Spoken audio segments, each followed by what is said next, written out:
puderem começar a carreira de vocês como vendedor, a exposição como vendedor te traz aprendizados. As pessoas são contratadas pelo currículo e demitidas pelo comportamento, né? É engraçado como a gente passa a vida inteira se preparando para no final da vida virar vendedor. Então, onde é que você está inovando e onde é que você está trazendo só uma novidadezinha?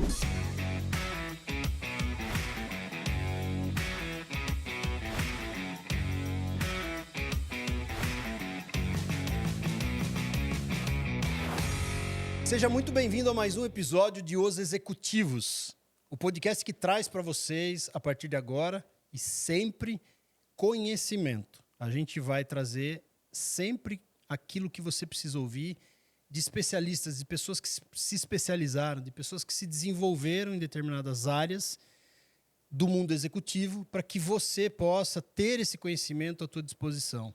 E nada melhor do que ter pessoas que fazem na prática, executivos que fazem no seu dia a dia e se desenvolvem no seu dia a dia e trazem aqui para a gente as experiências, os insights da vida prática. E hoje, não diferente disso, a gente traz aqui um convidado especial, e eu digo especial porque a gente vai falar de um assunto que quem me acompanha sabe, eu adoro, eu gosto muito, aliás, tem alguns aqui perdido aqui dentro do nosso podcast. A gente vai falar de Lego também, além de falar de um assunto muito interessante, que é mercado educacional, a gente vai falar um pouquinho de Lego. Mas antes da gente entrar com o convidado e antes de a gente começar a explorar o Daniel que está aqui comigo, eu queria pedir um favor para você. A gente percebeu que muitos dos nossos ouvintes ouvem o podcast, mas não fazem inscrição aqui no canal. Então aproveita que você está aqui assistindo, clica o dedo aí na inscrição e fica inscrito no canal para você sempre estar recebendo as novidades e os insights que a gente vai trazer para você. Então, é esse o favor que eu quero para a gente continuar fazendo aqui o melhor sempre, a gente evoluir sempre. Eu preciso do teu apoio para isso. Então, vamos lá. Nós vamos falar hoje com o Daniel. O Daniel é o CEO da ViaMaker. Talvez você não tenha ouvido falar ainda da ViaMaker, mas é agora o momento para você entender. O Daniel é especialista em mercado educacional. E, além de outras coisas, a ViaMaker já foi em diversas publicações, incluída na Forbes Brasil, porque eles fazem um trabalho educacional. Eles têm a ViaMaker Education, que é uma empresa focada em projetos que usam Lego como ferramenta para educar as crianças. Daniel, seja muito bem-vindo. Obrigado por você ter aceitado esse convite. A gente sabe sempre que o executivo nunca tem tempo, porque tempo é um ativo muito precioso para o executivo, mas a gente sempre tem o prazer de ter executivos que abrem uma janelinha na sua agenda para estar aqui com a gente contando um pouquinho sobre a sua experiência, sobre a tua vida. Então vamos lá. Quem é o Daniel? Vamos começar por aí. Seja muito bem-vindo. Muito obrigado. Bom, queria começar cumprimentando os nossos ouvintes. Obrigado pela audiência de vocês. Bom dia, boa tarde, boa noite para todos. Obrigado, Douglas, pelo convite. É um prazer estar aqui e poder contribuir com você, com todos os nossos ouvintes, com alguma experiência que eu tenha e eu possa falar sobre ela. Vamos lá, então. Sua primeira pergunta, quem sou eu? Essa é uma pergunta que às vezes a gente encontra dificuldade, né, em falar, principalmente porque é difícil falar sobre nós sem citar as coisas que fazemos, né? Mas vamos lá. Eu sou uma pessoa temente a Deus, primeiramente, né? Trabalho desde os 14 anos de idade, comecei lá minha carreira como vendedor de clubes de campo, vendedor de títulos de clube de campo.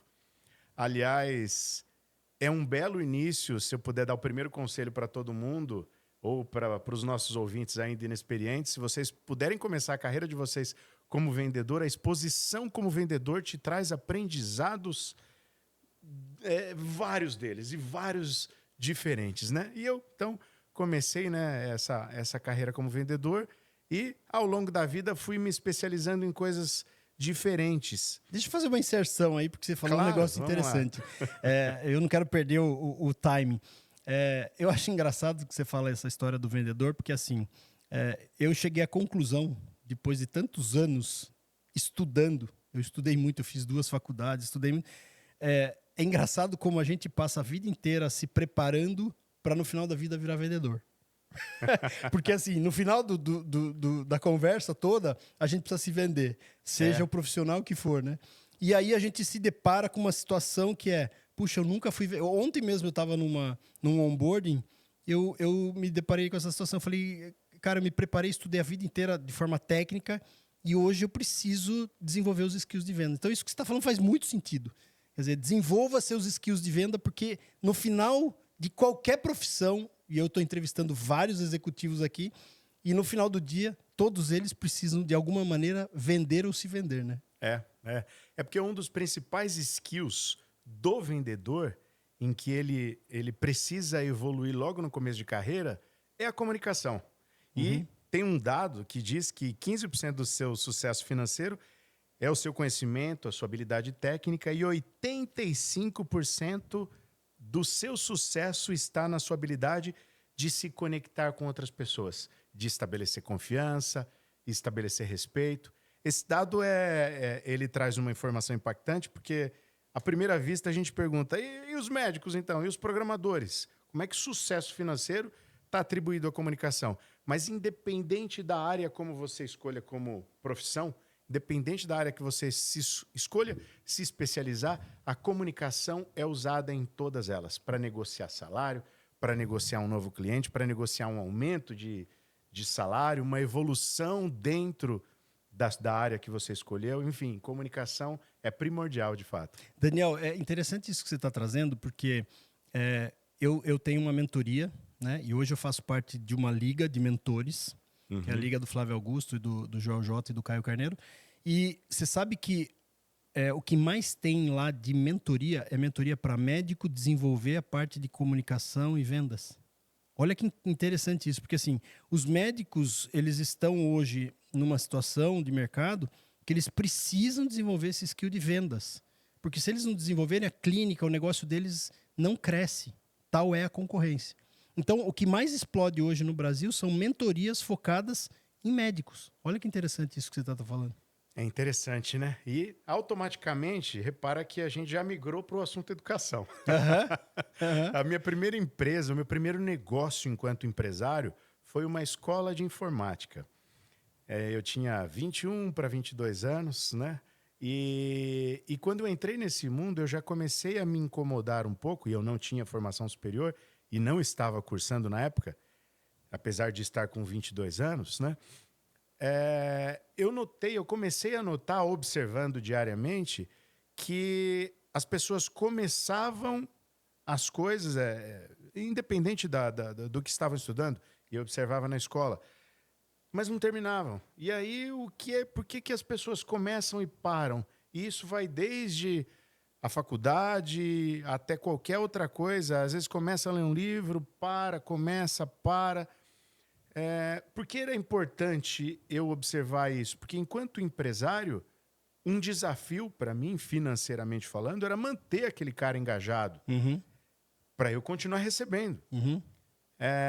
E automaticamente, apesar de não ser a minha especialidade, eu mergulhei então nesse assunto educação. E o primeiro desafio aconteceu comigo mesmo, porque eu vim fazer o meu primeiro curso superior com 41 anos de idade. Uau! 41 anos, me formei, tenho 44 hoje, me formei com 43 anos. Então, O ano passado. Exatamente, eu já estou fazendo um aniversário de formado, de um ano. E eu só fiz o curso superior, para ser sincero, porque eu queria ter acesso a algumas ótimas pós-graduações, que você só tem uma vez que você tem o curso superior, né? De acordo com a legislação brasileira. E desculpa, qual curso você fez? Marketing. Marketing. E aí você me pergunta, poxa, como é que você fala isso, empresário de educação, e tem uma formação superior a vida toda, né? E tem a formação superior tão tardia. Eu entendi lá atrás que uma formação superior é um conjunto de cursos em que você se especializa, né, em alguma coisa, mas, por exemplo, eu quero fazer administração. Administração, hipoteticamente falando, é um conjunto de 20 cursos. Desses 20, 12, 13 eu sei que eu vou usar na minha vida. 6, 7 eu só preciso fazer para passar na prova, para pegar meu diploma. É bem. E eu olhava aquilo como uma perda de tempo. Eu não queria estudar para passar numa prova, porque isso pode criar vícios no nosso cérebro em que tem coisas que precisam ser feitas que não adiantam de nada. E a gente começa a colocar isso em várias áreas da nossa vida e isso pode ser prejudicial, dependendo da pessoa. Então eu escolhi lá atrás selecionar os cursos que eu queria fazer, que faziam sentido para mim, e eu fui me matriculando neles e fazendo cursos extracurriculares que faziam total sentido para minha realidade. Então eu fiz lá designer na época, fiz marketing, fiz um de educação financeira, fiz um até de contabilidade para entender um pouco de DRE, balanço e etc. E na minha concepção eu já estava formado. E eu fiz uma série de cursos. Então, na época, talvez, se a gente somar pela quantidade de cursos, daria 2 ou 3 faculdades. Eu já me considerava formado. Entendi. Eu já me considerava com uma formação superior, né? Depois desse conjunto de cursos. E eu comecei a observar o mercado de educação e da escola, então, migrei para uma empresa de educação profissional. Depois migrei para uma empresa que já tinha cursos superiores, mas à distância. E a empresa atual, agora, nós criamos cursos e diferentes metodologias para jovens, né? Para crianças desde 3 anos de idade. Então, o caminho foi esse. Você saiu de uma escola de informática, foi evoluindo o teu negócio até chegar o que é a Via Maker hoje. Exatamente. Legal. E conta pra gente um pouquinho do que é a Via Maker hoje, o que o Lego tem a ver com isso, para depois a gente entrar no assunto mercado de educação. Legal. Bom, quando a gente fala em metodologia, eu comentei com você que as pessoas têm uma tendência a desistir do que elas estão fazendo porque não está mais legal. Elas tinham uma expectativa e a realidade trouxe uma outra coisa para elas e elas desistem. A partir daí, então, veio a ideia de criar metodologias divertidas. Usar algo que as pessoas gostam muito para ensinar algo que eles não gostam tanto de aprender. Entendi. E uma ferramenta excelente para isso é o Lego. Então, nós usamos Lego em várias das nossas soluções para tornar o aprendizado mais divertido, para o aluno estudar e continuar querendo estudar. Então, nós temos programas educacionais hoje curriculares. Programas curriculares significa que eles estão dentro da grade obrigatória, né? Curricular, e a aula passa a ser, nesse momento, então, desejada pelos alunos. Nós temos, por exemplo, um programa de robótica educacional que acontece uma vez por semana na escola, com Lego. O aluno deseja. Às vezes, a aula naquela semana é quarta-feira. Ele está doente, mas ele vai naquela aula porque ele não quer perder a aula. Então, quando a gente vê isso acontecendo na escola, nas escolas, né, nos nossos clientes, hoje temos mais de 150 mil alunos em todo o Brasil, a gente entende que o caminho está certo, que a gente está acertando, né? Tanto que levamos essa metodologia para outros países também e hoje estamos em mais de, na verdade, exatamente 8 países, né? Hoje, com as nossas metodologias divertidas, metodologias que engajam e mantêm os alunos fazendo aquilo. Qual a faixa etária que vocês atuam? A gente atende a partir de 3 aninhos de idade na educação infantil e terminamos no ensino médio. Nos Estados Unidos, por exemplo, no high school. Já te dou um spoiler que o programa para adultos está em desenvolvimento. É legal. E a gente lança ainda esse ano. Legal. Então, logo, logo teremos adultos também muito engajados aí. Mas qual as matérias que vocês acabam atuando? Não sei, matemática, você falou robótica. Quais as matérias que você entra com um projeto para que a criança ou o adolescente possa se desenvolver? Nós temos um programa interdisciplinar. Tá. Então, o nosso programa ele ajuda o professor a ensinar várias coisas. Tanto que para o aluno ele está entrando para uma aula Lego. Mas do mesmo jeito que não existe uma aula lousa, não existe uma aula giz, Lego também é uma ferramenta para o professor ensinar alguma coisa para o aluno. Então, nós estamos dentro das aulas de matemática, dentro do conceito STEM, né? Science, Technology, Engineer, Art e Math. Então, estamos artes, matemática, ciências, engenharia. É um programa interdisciplinar. Legal. Lego é a ferramenta que pro você professor usa ensinar. para desenvolver. Exatamente. E o que você, qual que é o teu foco com os adultos agora? O que que é? Ensinar o que exatamente? É faculdade que você está entrando ou não é para o pós-faculdade? Nós teremos programas, por exemplo, o curso de engenharia tem um índice altíssimo de desistência depois do primeiro ano. Então, estamos em desenvolvimento também de um programa que traz a engenharia de um modo prático para o aluno. Teremos programas também dentro das universidades para outros cursos em que o índice de desistência é alto. Repara que a gente vai nisso. Onde é que o aluno está desistindo? O que é que a gente pode criar de forma prática para ele não desistir? E teremos também programas corporativos. No primeiro momento, ele vai trazer uma ideia de criatividade, aumentar o processo de criativo dentro de indústrias, dentro de empresas, para líderes. Legal.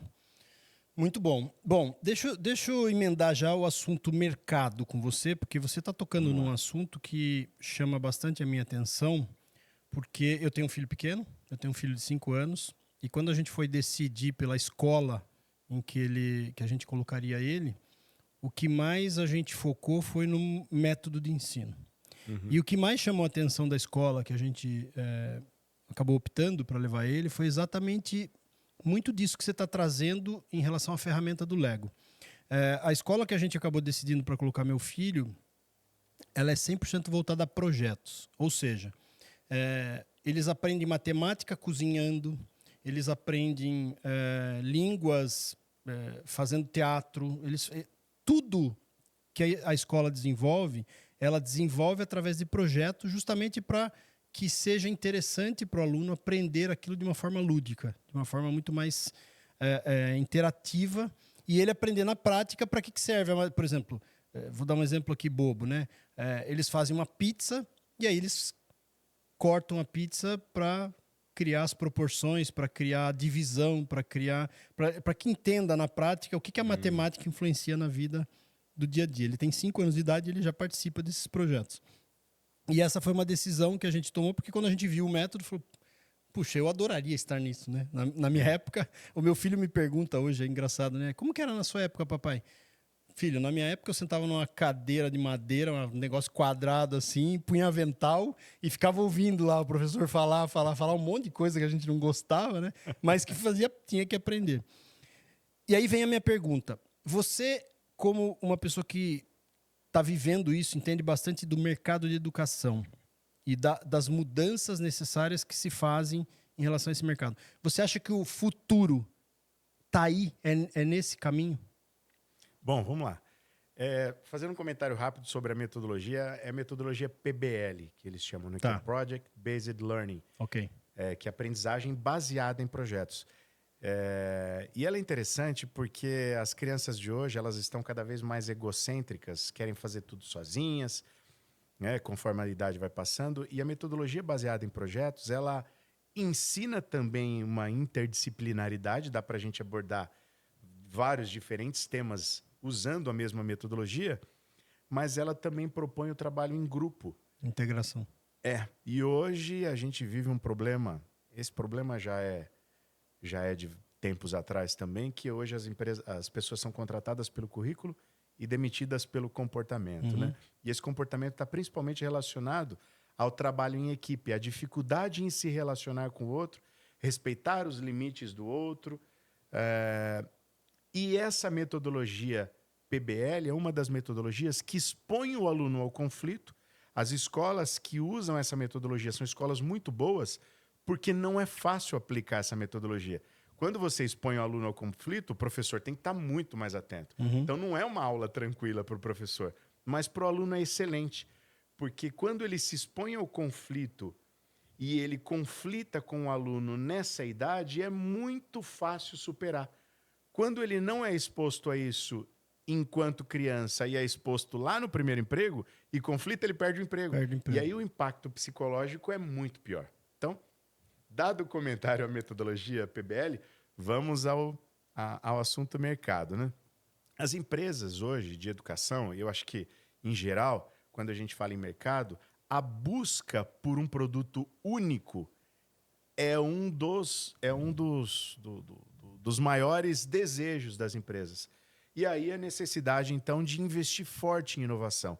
Porque se você tem um produto igual qualquer outra empresa, é história que você tem para contar.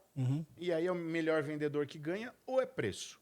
Uma coisa ou outra. Tá. Agora, quando você investe em inovação e você parte para um produto que você chama de único, você consegue precificar da forma que você quiser. E aí você agrega todo o valor que precisa ser agregado, né, do ponto de vista de marketing, contribuindo com o departamento comercial, e você está em um mercado que a gente chama de mar azul. Você consegue navegar com muito mais facilidade, né? Porque as pessoas não conseguem comparar o seu produto com outro produto. Então, o empresário ele tem que sempre olhar para isso. E quando você navega no mar azul e você chega a um produto único, saiba que isso tem prazo de validade, porque outras empresas vão observar e vão fazer igual. Quem investe para ter um produto único, ele está à frente, mas ele tem um custo maior com inovação. Então ele tem que aproveitar o momento enquanto ele está sozinho no mercado para conseguir de volta o investimento Capturar que ele esse fez valor. em inovação. Fazer a captura desse valor. Porque nessa rabeira de copiar produto tem muita gente. Muita gente.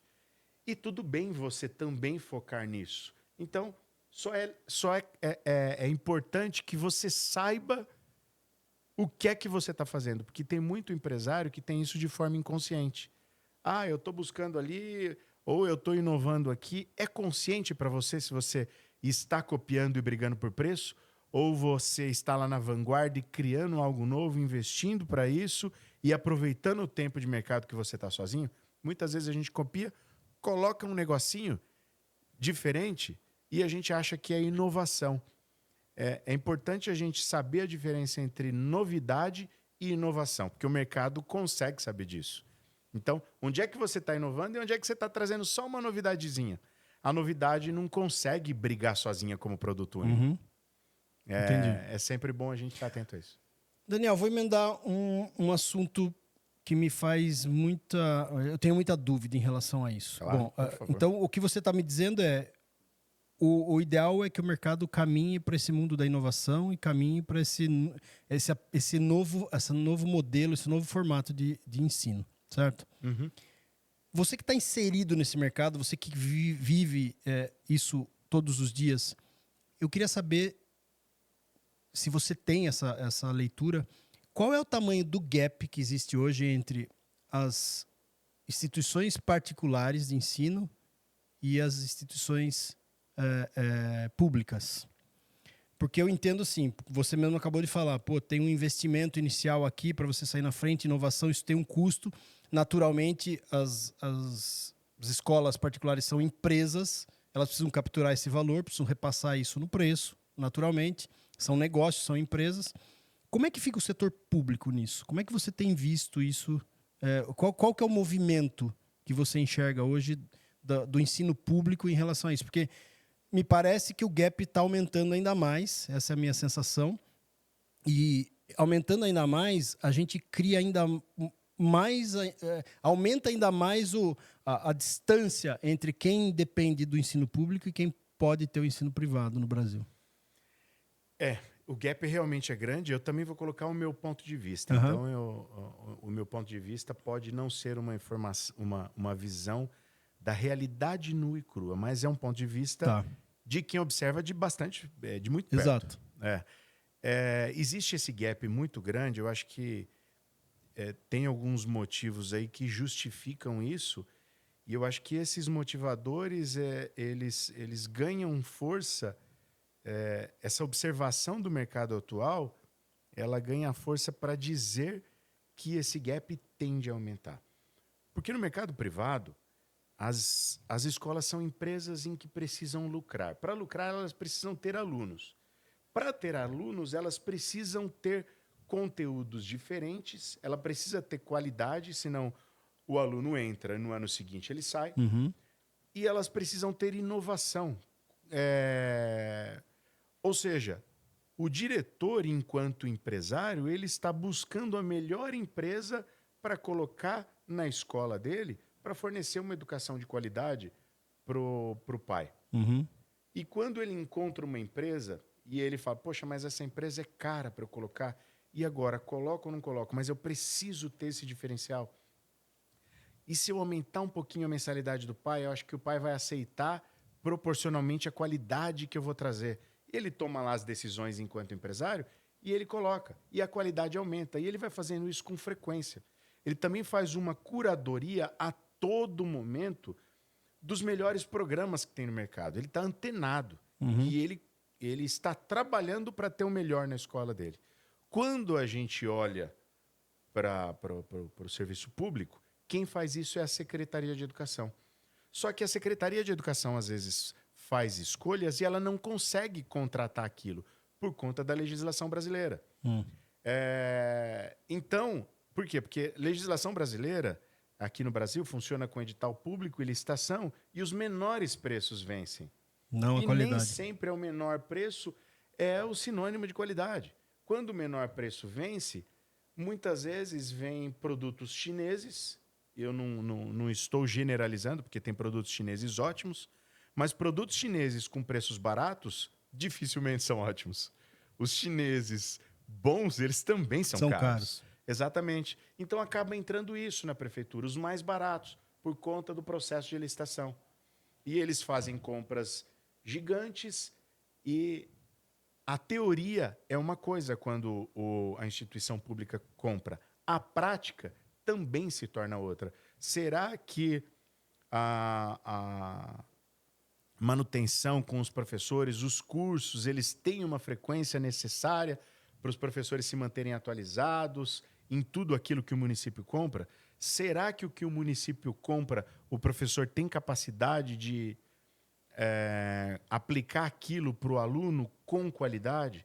Será que o professor que tem aquele salário que a gente sabe que não é tão alto, não olha para um programa novo que a prefeitura compra e pensa, poxa, mais uma coisa, mas no meu salário ninguém mexe. E aí ele não faz aquela aplicação com toda a energia, com toda a força que ele deveria fazer? De novo, não estou generalizando. Muitos professores fazem, sim, e com muita qualidade. Muitos não fazem. Que a grande maioria, do meu ponto de vista, acho que a grande maioria acaba sendo assim, né? A gente se torna refém de nós mesmos, né? A verdade é essa. Né? Exatamente. Eu vou fazer uma comparação, por exemplo, com o sistema público dos Estados Unidos, o qual nós também estamos. Quando nós fazemos uma venda no setor público nos Estados Unidos, lá são os condados. O condado, a partir de uma série de dados que a gente entrega para o condado, dados que dizem que o aluno tem uma evolução depois de um tempo X exposto àquela metodologia, dados comprovados, inclusive cientificamente, o condado diz, ok, eu permito que você entre nas minhas 25 escolas aqui do condado. Quando ele diz que permite, significa que o voucher que ele entrega para o pai anualmente vai incluso o meu preço para a escola que quiser colocar esse programa. E o condado, ao invés de dar o dinheiro para a escola ou para uma secretaria de educação, ele dá para o pai. O pai, com aquele voucher anual na mão, que tem um valor financeiro, ele escolhe a escola pública que ele quer pôr o filho. Então, repare que as escolas também ficam brigando para ter o melhor programa, para ter o aluno público sendo escolhido por ela. Eu não tenho muita profundidade nesse assunto. O que eu ouvi falar, me corrija se eu estiver enganado, o que eu ouvi falar que a grande diferença do Brasil é que o Brasil, a gente tem essa cultura ainda, no meu ponto de vista, tá? É uma cultura meio escravagista ainda, é uma cultura muito retrógrada no Brasil. Mas o que eu ouço falar dos Estados Unidos, e você sabe, a gente tem escritório lá, então eu tenho bastante vivência lá, é que as escolas, elas têm... É tudo baseado em meritocracia, ou seja, a escola ela precisa manter determinadas notas, porque se ela não manter determinados níveis de ensino, ela perde subsídio, acho que federal, estadual. É assim que funciona? Também. Ou seja, é meritocrático o negócio. Lá eles dão muito valor ao que eles chamam de data, né? Os dados. Os dados são muito importantes. A escola, a todo momento, ela tem que comprovar, através de dados, a evolução de todos os alunos.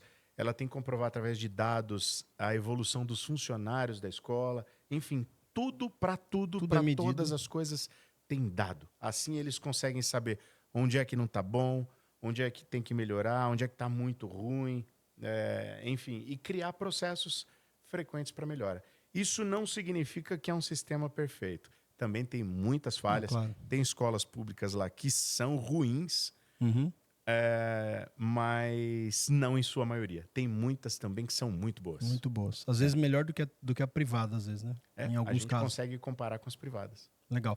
Você acha, Daniel, que existe uma solução para o Brasil nesse quesito? É difícil. Eu acho que teria que mudar o conceito público, o conceito de licitação. Ele teria que ser diferente da forma como é hoje. Porque enquanto a escola comprar o que é mais barato, vai continuar sendo muito difícil mudar. E para a gente mudar qualquer sistema de legislação, é muito difícil também. É um processo cultural difícil mesmo, né? Eu vou te fazer uma comparação. A princípio vai parecer até, eu acho que ridícula essa comparação, mas aí a gente vê um pouco da cultura, né? Em algum momento, eu me envolvi com o condomínio do meu prédio. Olha só o que eu vou te trazer. Como eu acho que isso é um processo cultural difícil. Nosso prédio, o síndico, ele é profissional, é profissionalizado, e aí a gente tem um conselho que administra o prédio. E eu fiz parte desse conselho. Em algum momento lá, fui bastante ativo, e às vezes até polêmico em algumas situações. Um grupo lá me pediu, você devia assumir como síndico do prédio, né? Eu falei assim, eu assumo com uma condição, que vocês mudem a regra. Qual é a regra? A regra é a mesma da licitação. Ou seja, se eu vou fazer alguma coisa, eu tenho que fazer uma cotação, dos 3, o que for o preço menor, eu contrato. Eu falei, isso eu não vou fazer. Eu vou contratar o que é melhor, independente do preço. Se vocês toparem mudarem a regra do condomínio, eu assumo. Porque eu vou querer fazer tudo que tiver de melhor, porque eu sei que o melhor traz o resultado. Né? Então, tem gente que reclama da academia, tem gente que reclama da piscina, tem gente que reclama não sei do que. O elevador vive dando problema. O que a gente precisa fazer? Colocar o melhor. E o melhor não é o mais barato. Então, a gente percebe que isso está intrínseco na cultura, né, do brasileiro de fazer... e isso, eu acho que vem da história da corrupção, né? Porque, assim, como é que você controla o órgão público se não tiver a licitação escolhendo o mais barato? Se mesmo assim tem muita fraude, imagina se a gente liberar isso, o que vira? Então, assim, você vê alguma solução para o futuro da educação no Brasil, Daniel? Eu vou fazer uma contribuição olhando por um outro ponto de vista. O ser humano, e eu não estou nem falando dos brasileiros, agora, o ser humano tem uma tendência a olhar muito para o curto prazo. E o brasileiro tem uma cultura que reforça o olhar para o curto prazo. Concordo. E muitas vezes o mais caro vira mais barato ao longo do tempo. Muitas vezes, provavelmente em 99% dos casos, se a gente falar que o mais caro de fato tem qualidade. Eu vou colocar um exemplo de um kit chinês e um kit Lego. Se você compra um kit chinês para educação, às vezes ele é 3 vezes mais barato, mas ele vai durar no máximo 2 anos. E aí ele já começa a não ter mais a mesma eficiência de quando era novo. Lego vai durar 4, vai durar 5 anos tendo uso diário. Então, olha só o Lego 3 vezes mais caro, ficando bem mais barato ao longo de 5 anos. E para ter esse olhar? E a dificuldade para ter esse olhar?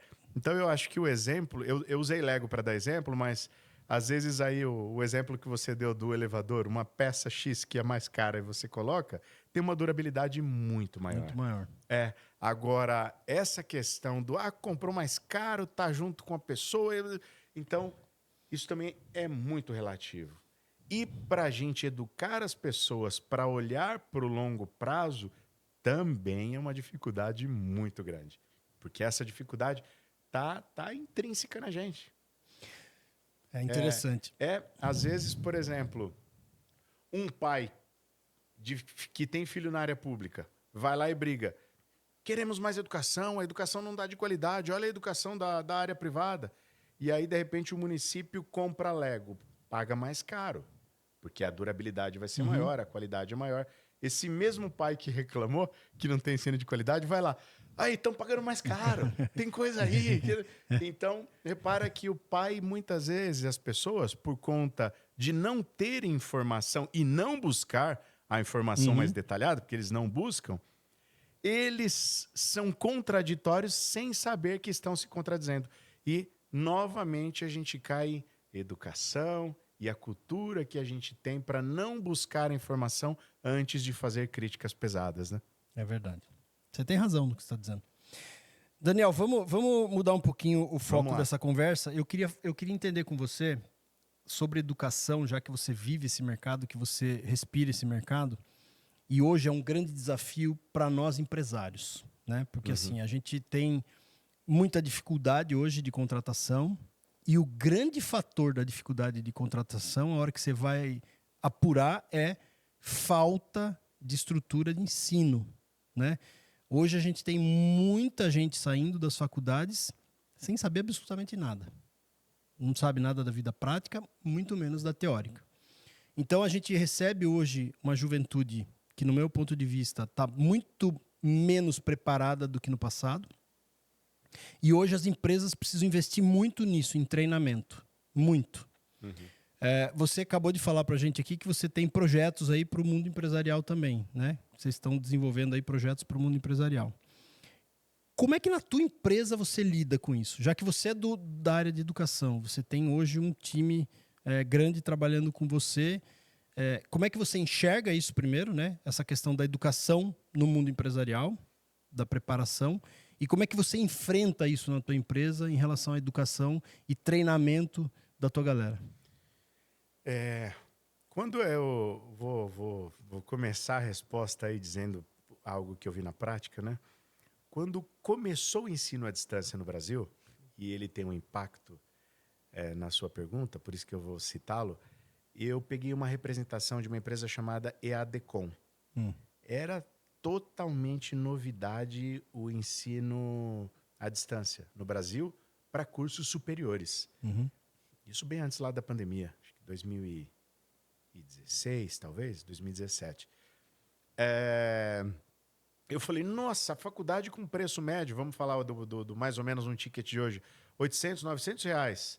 E a educação à distância aqui a R$200, eu vou pegar todo aquele público que sonha em fazer um curso superior e não tem condição financeira para isso, que era a minha realidade também lá atrás. Falei, eu vou ficar rico vendendo curso à distância. Não tinha ninguém ainda no mercado, praticamente ninguém, né? E aí não fiz sucesso, não entendi aquilo. E aí eu fui pesquisar a respeito. Como assim? Aí eu descobri, não tive sucesso entre jovens, ali de 18 a 22, 23. A maioria, por incrível que pareça, eram os não tecnológicos, de mais de 30 anos, que naquela época não era tão assíduo assim a tecnologia. Descobri que o jovem, ele ia para a faculdade principalmente motivado para bagunçar, para conhecer gente nova, para beber. Se relacionar. Estando na faculdade presencial, ele aprendia. Mas não era o objetivo primário. Agora a gente tem uma outra cultura. Ele vai porque ele quer sim ter um curso superior. Mas a cultura agora é a cultura do diploma. Ele vai porque ele quer ter um diploma. E aí ele vai, entra lá na faculdade à distância, às vezes à noite, depois do trabalho, dá um play lá, não liga a câmera e vai fazer o jantar, e vai fazer qualquer outra coisa na casa e fica a aula de fundo. Quando a aula é gravada, é pior ainda. Então, as pessoas estão aprendendo muito pouco nos cursos superiores. Tanto que hoje em dia... Isso é estatístico, Daniel? É um achismo. Tá. Não vou nem falar achismo. É a realidade que eu vejo quando a gente emprega pessoas que têm cursos superiores.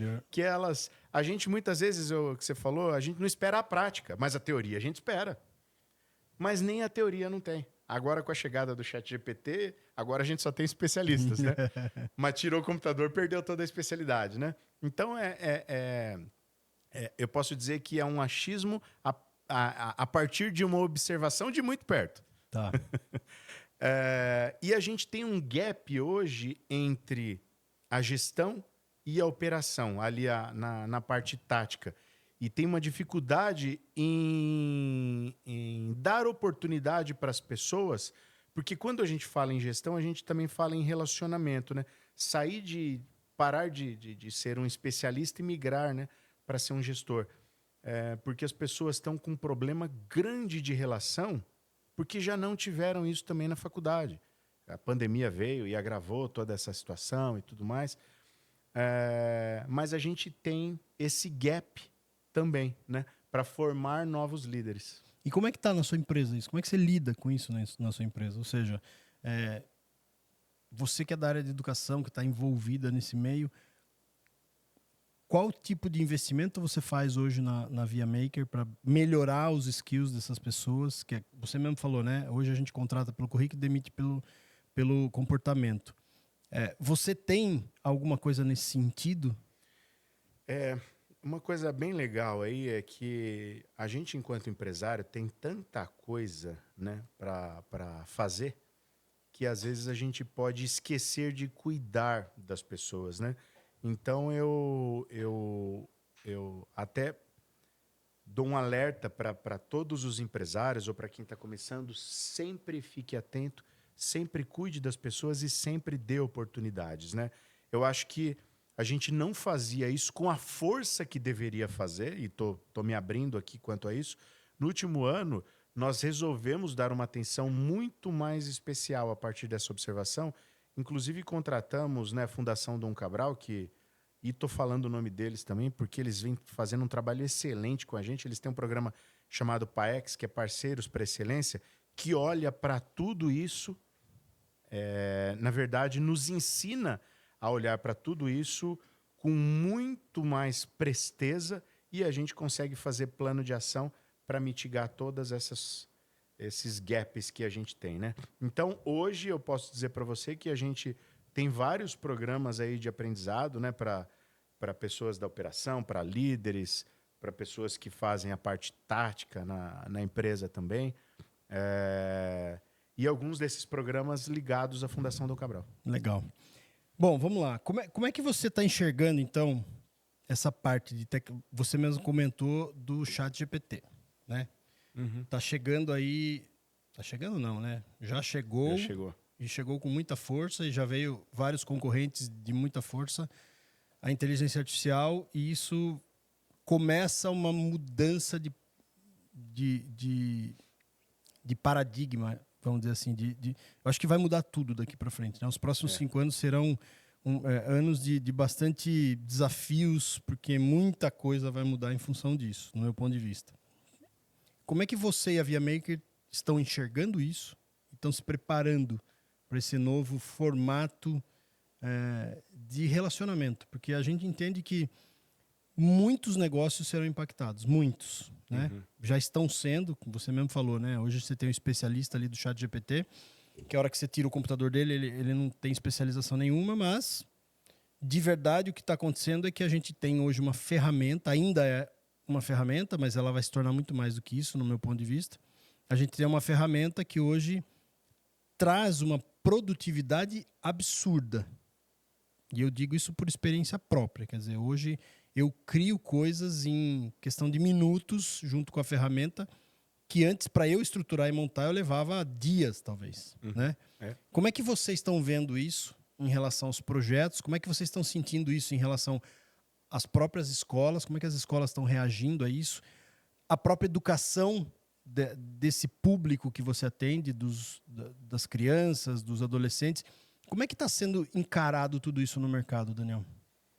Bom, eu vou dividir a resposta em 2 lados. Enquanto empresário, eu aconselho fortemente a todo mundo, independente da área em que você atua na empresa, que você use diariamente o ChatGPT. Se possível, até a versão paga. Apesar que agora a gente tem DeepSeek e tem alguns outros aí muito bons que são gratuitos. Porque ele realmente aumenta exponencialmente a sua produtividade, né? Você não precisa sair do zero em quase nada, né? Ele realmente é muito bom. No setor da educação é um desafio, porque o fato do aluno ter o ChatGPT, do estudante, dependente de onde ele esteja, ele pode ficar preguiçoso em querer aprender alguma coisa e criar uma dependência muito grande, né, da inteligência artificial. Então é um desafio para os professores, e é um desafio que ainda está em processo de evolução. A gente tem uma situação bastante parecida em uma outra realidade, que foi a chegada da calculadora, por exemplo, na escola. Os professores entraram em desespero. Agora ninguém vai estudar matemática. Mas nos adaptamos e aprendemos a usar matemática mesmo tendo a calculadora. Agora a gente tem o ChatGPT, então, né? E, de novo, a gente tem um super desafio para as escolas.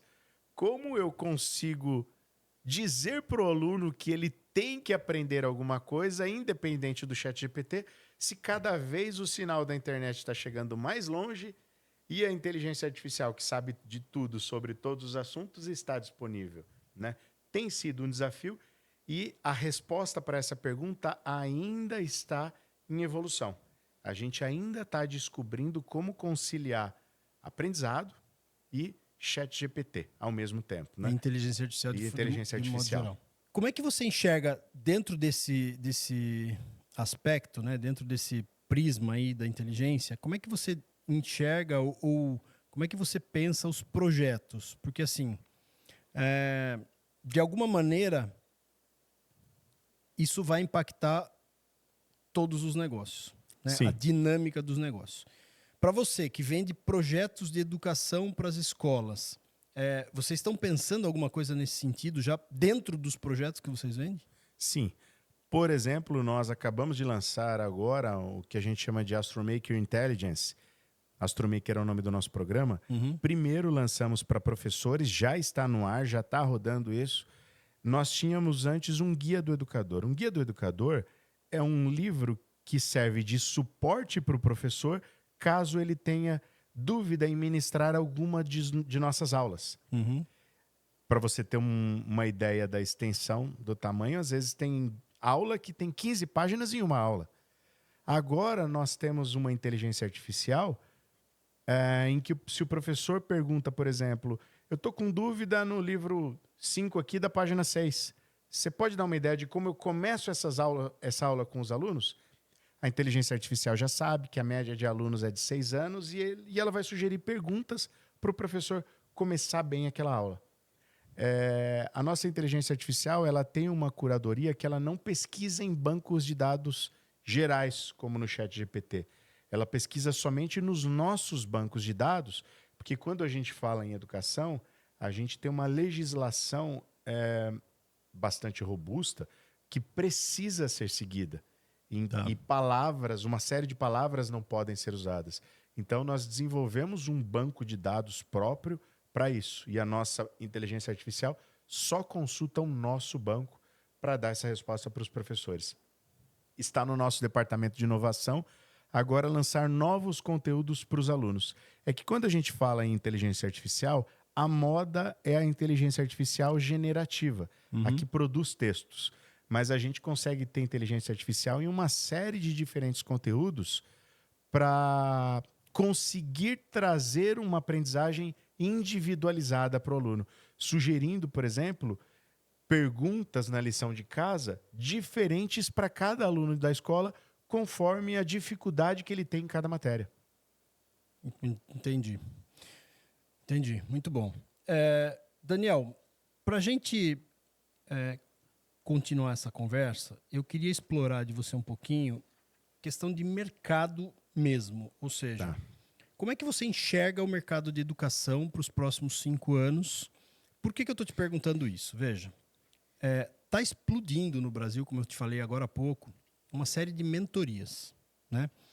E o que eu tenho percebido as pessoas, os empresários, eles estão sentindo a necessidade de estar dentro dessas comunidades.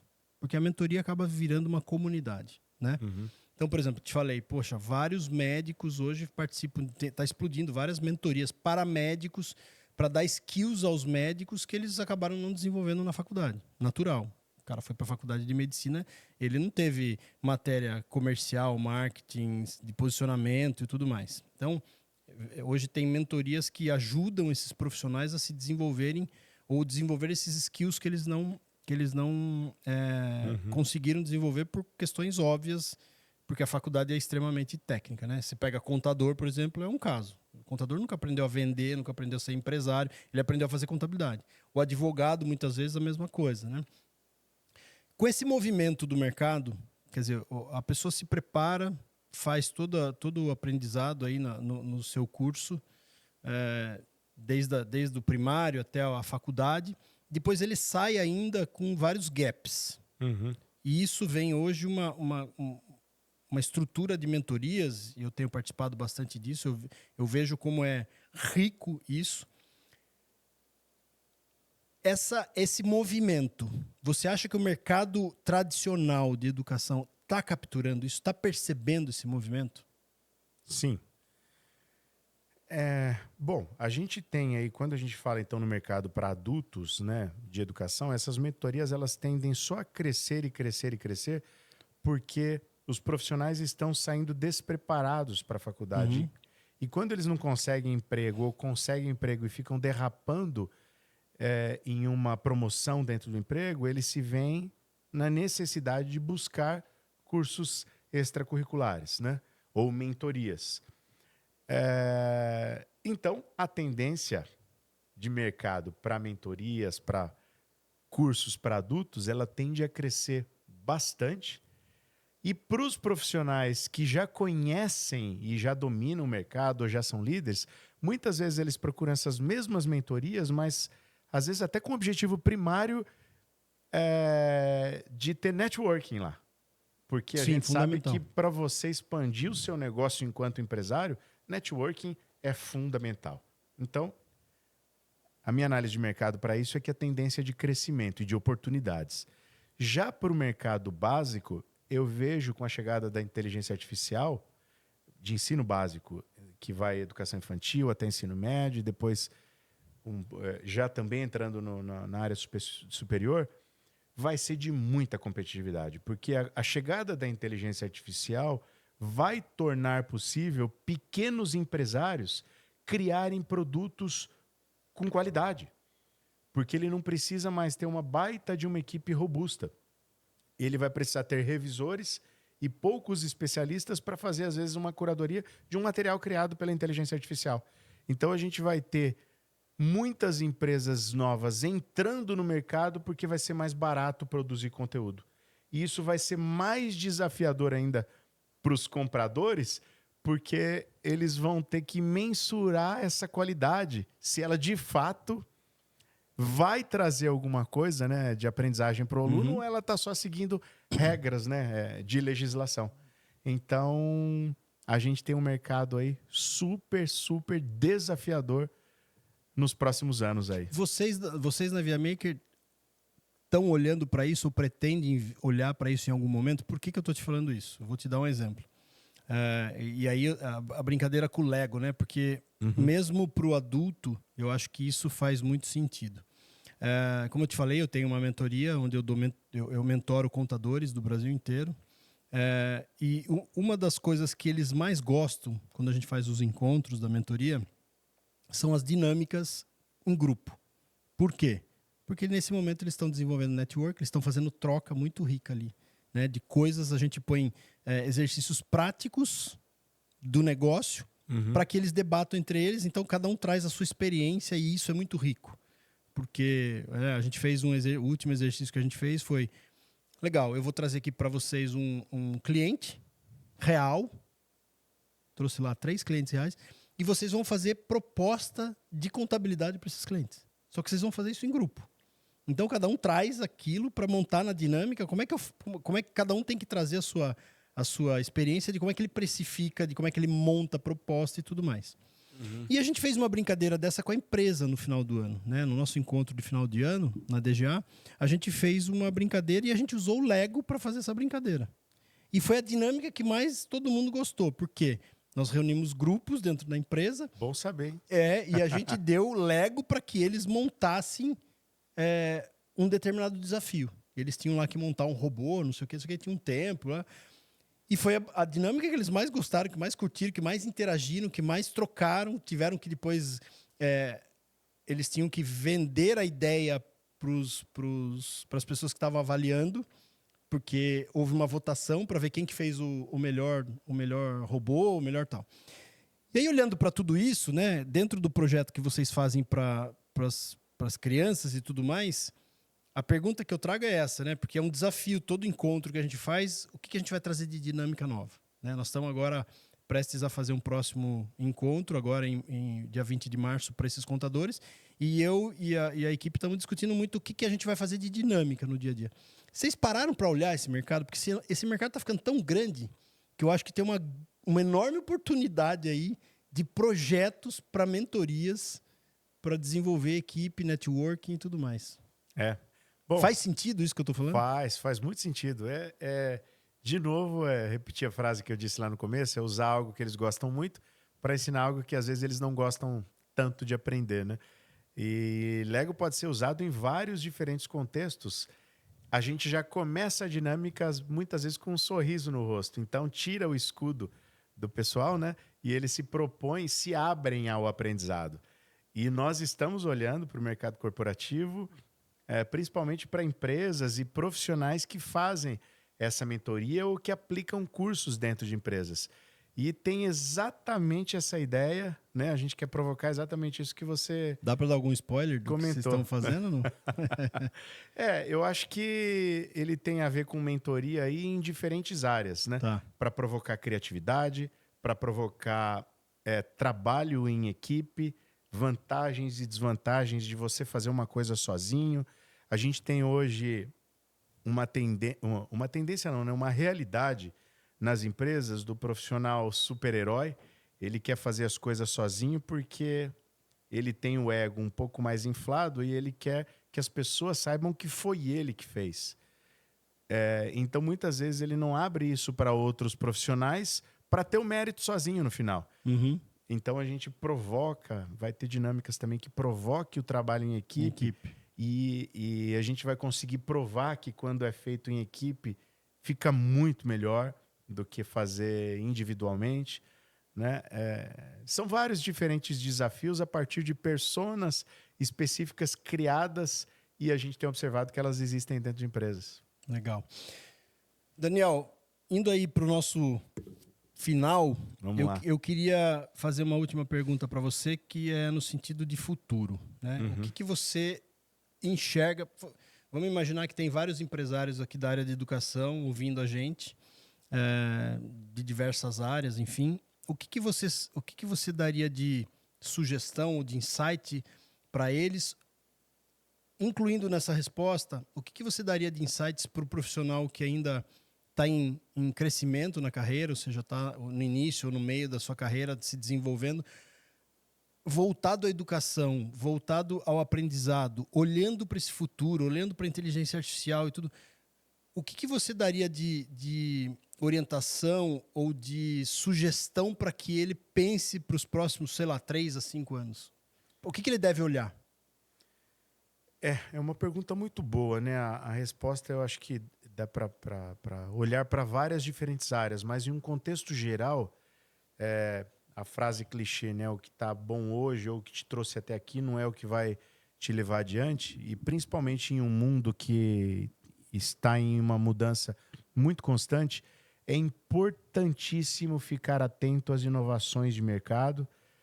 Se puder, viajar para fora e visitar feiras em que tem lançamentos na sua área de atuação, entender quais são as feiras, porque os seus concorrentes estão fazendo isso, né?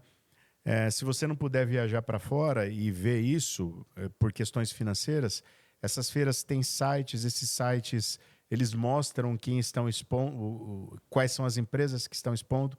Entre no site dessas empresas, olhe para os lançamentos, fazer pesquisa do que é que está acontecendo em todo o mundo é primordial para você se manter no mercado.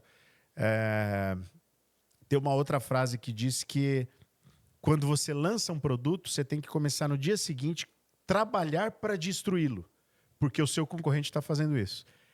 Então, trabalhe para destruí-lo e pense inovação, inovação. Inovação não é só no produto, é inovação no seu processo, para aumentar a sua vantagem competitiva, né? Com a chegada da inteligência artificial, você consegue automatizar muita coisa. Então, olhe para isso também. Nunca pare de fazer pesquisa e olhar para o mercado. Olhar para o movimento do mercado, para onde ele está indo, o que é que está acontecendo. Muitas vezes, minha empresa é pequena, eu não preciso olhar para fora do Brasil. O que está acontecendo lá fora vai chegar aqui. Então é importantíssimo, independente do tamanho do seu negócio, até se você trabalha sozinho, olhe sim para fora, veja o que está acontecendo, porque a onda ela também chega até nós. Então, eu acho que a última questão é pesquisa. Nós não sabemos de tudo nunca e esse processo de pesquisa do que está acontecendo ele tem que ser constante na nossa vida. Legal. No teu ponto de vista, toda empresa deve colocar no seu orçamento educação? Isso é uma necessidade competitiva no negócio? E com toda certeza, isso tem que fazer parte daquele budget fixo da empresa. Se a gente não preparar os nossos profissionais, a empresa nunca vai crescer, né? Uma pessoa jurídica, de fato, é como se ela não existe. Ela é uma composição de pessoas, né? A gente faz negócios, não faz negócios com empresas, a gente faz negócios também com pessoas. Então, um olhar para as pessoas, para os seres humanos e para a evolução deles dentro da sua empresa é primordial. Muitas vezes a pessoa fala, eu não vou investir na pessoa, né? Porque senão ela vai saber um monte de coisa e vai sair da empresa. Se você não investir, ela não vai sair e vai continuar não fazendo a sua empresa crescer. Então é um risco necessário que a gente, enquanto empresário, tem que correr. Investir para preparar pessoas, cada vez mais. Se eu não me engano, tem uma frase do Henry Ford, que ele fala, acho que é do Henry Ford, eu não tenho certeza, tá, pessoal? Mas eu acho que é. Que ele diz assim, né? Você acha que você não deve investir nas pessoas? Experimente não investir, deixá-las dentro da sua empresa para você ver o que acontece, né? É mais ou menos isso. Mas legal. Daniel, suas considerações finais. O que você quer deixar de recado aí para os nossos ouvintes, como insight, como assim a marca do Daniel, as falas finais do Daniel para os nossos ouvintes? O que você deixaria? Eu acho que o processo de aprendizagem ele é sempre doloroso. A gente prefere chegar em casa e não fazer nada e descansar. Mas todo mundo tem uma forma, existem várias diferentes formas de aprender e todo mundo tem uma que é mais fácil. Seja lendo, seja assistindo alguma coisa, seja só ouvindo alguma coisa, seja por observação. Então, o recado que eu dou é encontre a forma que é mais fácil para você, porque ela é a sua porta de entrada para você fazer uma reciclagem permanente e nunca sair de um processo de aprendizagem. Sempre aprendendo alguma coisa nova, sempre aprendendo alguma coisa nova. Porque cada coisa que você aprende te abre uma porta para se relacionar até com outros tipos de pessoas em que você vai aprender alguma coisa e expandindo seu conhecimento, você também abre portas para a sua empresa, para o seu negócio. Se você não for empresário, você abre portas dentro da empresa que você trabalha. Então, a dica que eu dou e o conselho que eu dou, né, ele faça do processo de aprendizagem uma constância na sua vida. Saia da sua zona de conforto. Exatamente. É o único lugar onde você não cresce, na sua zona de conforto. E aí eu vou trazer uma frase do Michael Andretti, que eu adoro, que ele dizia assim, se você tem tudo sob controle, significa que você não está rápido o suficiente. Michael Andretti era um corredor de Fórmula Indy. E ele dizia essa frase sempre, se você tem tudo sob controle, significa que você não está rápido o suficiente. Você tem que estar no descontrole, ou seja, você tem que sair da sua zona de conforto sempre para estar evoluindo, para estar crescendo, para estar melhorando na sua vida. A zona de conforto é um lugar onde você fica estagnado e não cresce. Daniel, muito obrigado por essa entrevista, muito obrigado pelos seus insights, por você ter vindo aqui para São Paulo para a gente fazer esse podcast. E eu espero que vocês tenham muito sucesso. Eu acho que educação é uma área incrível para se desenvolver, para se empreender. E vocês com os projetos Legos, eu acho isso maravilhoso, eu acho isso muito motivador. Então, parabéns pela tua empresa, pelos teus negócios e espero que você venha mais vezes aqui conversar com a gente. Eu que agradeço. Muito obrigado pela oportunidade de estar aqui, de bater um papo aí gostoso. O tempo passa rápido quando a gente está conversando aqui. Um abraço a todos aí em casa também. Obrigado. Então, você ouviu mais um episódio de Os Executivos. A gente trouxe o Daniel aqui para contar um pouquinho sobre o mercado de educação, sobre projetos da Lego, a empresa dele que foi vista na Forbes e que traz um projeto incrível para as crianças poderem ter mais qualidade no aprendizado e mais vontade de aprender E não esquece, se você gostou do episódio, tem vários episódios, nós vamos estar sempre trazendo novos executivos aqui para explicar para vocês como melhorar o teu negócio, como dar insights para você se desenvolver. Não esquece de clicar aqui, fazer a inscrição no canal, porque isso ajuda a gente e motiva a gente a estar sempre trazendo novidade para que você aprenda de forma assim gratuita e aí você pode evoluir e acrescentar na sociedade como um todo. Muito obrigado pela tua audiência e a gente se vê no próximo episódio. Até mais.